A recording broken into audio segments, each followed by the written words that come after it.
नमस्कार, मैं राकेश वर्मा आप सभी का स्वागत करता हूं आपके अपने परिवार एसएन गुरुकुल पर। चूंकि बिहार शैक्षणिक रूप से पूरे देश भर में सबसे पिछड़ा हुआ है, अब वर्तमान एसीएस डॉक्टर ए सिद्धार्थ के कंधे पर बहुत बड़ी जिम्मेदारी है कि किस प्रकार शैक्षणिक पिछड़ेपन के इस धब्बे को धुला जाए,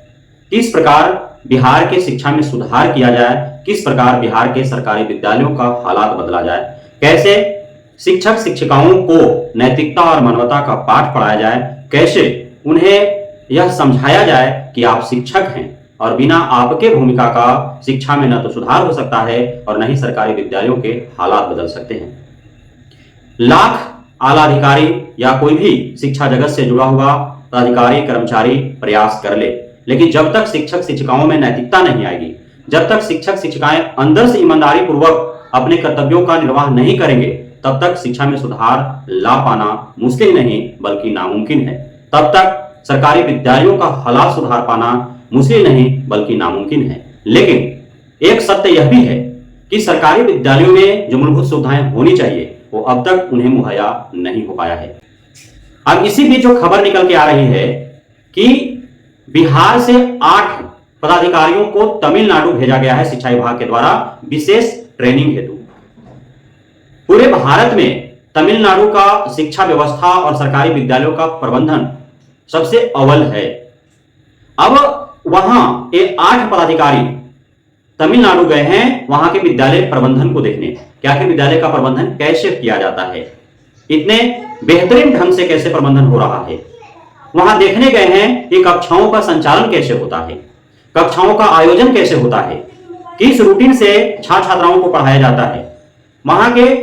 प्राथमिक, मध्य माध्यमिक, उच्च माध्यमिक विद्यालय में पढ़ने वाले छात्र छात्राओं को किस तकनीक के माध्यम से पढ़ाया जाता है, छोटे बच्चों को कैसे पढ़ाया जाता है, मध्याह्न भोजन का वहां क्या प्रबंध है, मध्याह्न भोजन हेतु क्या रूटीन है, अलग अलग दिनों में कौन से उस भोज्य पदार्थ दिए जाते हैं, पोषक आहार दिए जाते हैं। सारे जो तमिलनाडु के सरकारी विद्यालयों में नीति नियम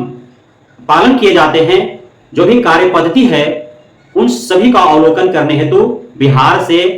8 पदाधिकारियों को भेजा गया है, जिनमें प्राथमिक शिक्षा महानिदेशक, प्राथमिक शिक्षा उपनिदेशक, SCERT के निदेशक, कटिहार जहानाबाद के जिला शिक्षा पदाधिकारी एवं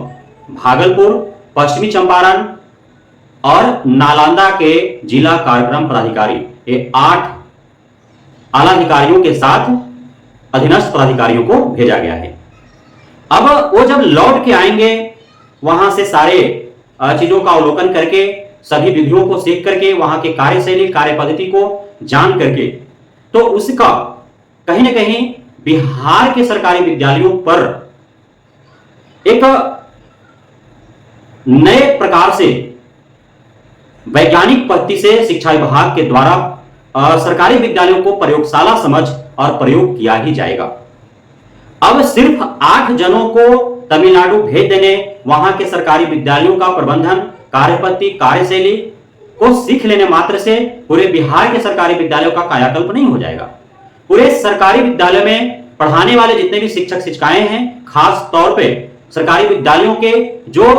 प्रधानाध्यापक, प्रभारी प्रधानाध्यापक हैं, प्रधान शिक्षक हैं, उन सभी को विशेष रूप से ट्रेनिंग दिया जाएगा।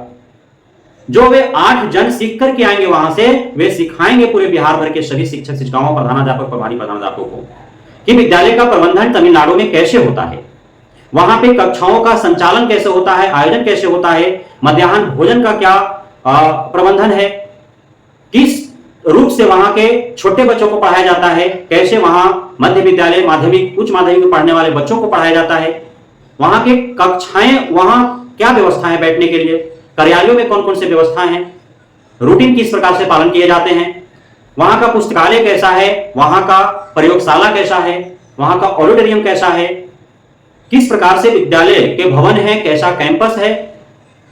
अन्य क्या मूलभूत सुविधाएं हैं, उन सारी चीजों का वहां से अवलोकन करके आएंगे तो निश्चित तौर पर बिहार के सभी शिक्षक शिक्षिकाओं, प्रधानाध्यापक, प्रभारी प्रधानाध्यापकों पर यह एक बोझ बढ़ने वाला है कि जिस प्रकार से FLN ट्रेनिंग दिए जा रहे हैं आप सभी को, उसी प्रकार से वो 8 पदाधिकारी जो सीख करके आएंगे वो आप सभी को सिखाएंगे, चाहे वीडियो कॉन्फ्रेंसिंग के माध्यम से, बताया जाए या फिर फिजिकली डाइट सेंटरों में बुला करके आपको बताया जाए, लेकिन आप सभी पर एक अतिरिक्त कार्यभार बढ़ने वाला है और आप सभी को वो सीख करके और आपके अपने विद्यालय में उसका अमल भी करना है, ताकि बिहार के सरकारी विद्यालयों का हालात सुधर सके, बिहार में शिक्षा में सुधार आ सके और बिहार राज्य पर जो शैक्षणिक पिछड़ेपन का धब्बा लगा है वो धुल सके। तो आप सभी शिक्षक शिक्षिकाओं, प्रधानाध्यापक, प्रभारी प्रधानाध्यापकों को इस हेतु खुद को तैयार रखना होगा। जब वे तमिलनाडु से लौट करके आएंगे, आपके आला अधिकारी एवं अन्य जो पदाधिकारीगण गए हैं, तो आकर के यहाँ पे आप सभी को अवश्य ही सिखाएंगे, तो आप सीखने के लिए तैयार रहें। बहुत बहुत धन्यवाद आप सभी साथियों का हमारे साथ जुड़े रहने के लिए, बने रहने के लिए, इतना प्यार देने के लिए, यहाँ पे भरोसा बनाए रखने के लिए।